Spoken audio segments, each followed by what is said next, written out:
રાજકોટમાં મોદી યુવા સંગઠન નામની સંસ્થા જરૂરિયાતમંદ મહિલાઓને માત્ર ટોકનના રૂપિયા લઈ સિલાઈ મશીન આપવામાં આવે છે, ત્યારે એક શખ્સે મોટી સંસ્થા શરૂ કરી મહિલાઓને ફ્રીમાં મશીન આપવાની લાલચ આપી મહિલાઓની પાસેથી 650 રૂપિયા ઉઘરાવ્યા હતા। જે મુજબ માત્ર જામકંડોળામાંથી જ અંદાજિત 83,000 રૂપિયા નાની ગરીબ મહિલાઓ પાસેથી ઉઘરાવી લીધા હતા। આ છેતરપિંડી કરવાવાળા વ્યક્તિનું નામ બહાર આવ્યું છે।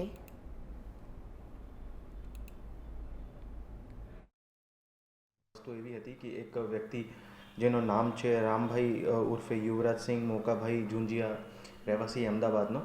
એ પોતે એક સંગઠન ફોર્મ કર્યો જેનું નામ મોદીજી યુવા સંગઠન કરેલ હતો અને પોતે પોતાની ઓળખાણ રાષ્ટ્રીય અધ્યક્ષ તરીકે આપીને જે ગામ વિસ્તાર હોય અને જે તાલુકા વિસ્તાર હોય એવા વિસ્તારને ટાર્ગેટ કરીને, એમાં ખાસ કરીને જો સખી મંડળની મહિલાઓ હોય એને ટાર્ગેટ કરીને અને કમ પૈસામાં સિલાઈ મશીન આપવાના એક સ્કીમ બનાવી, જેમાં પ્રતિ દીઠ વ્યક્તિ જો છે 650 રૂપિયા એમાં કલેક્ટ કરવાનો હતો। આ કલેક્શન પછી એ લોકોને સિલાઈ મશીન મળી નહીં અને જેના લીધે એમાં જો ફરિયાદી છે પ્રફુલ્લાબેન દવે, જો જામકંડોળા નિવાસી છે, ફરિયાદ કરી અને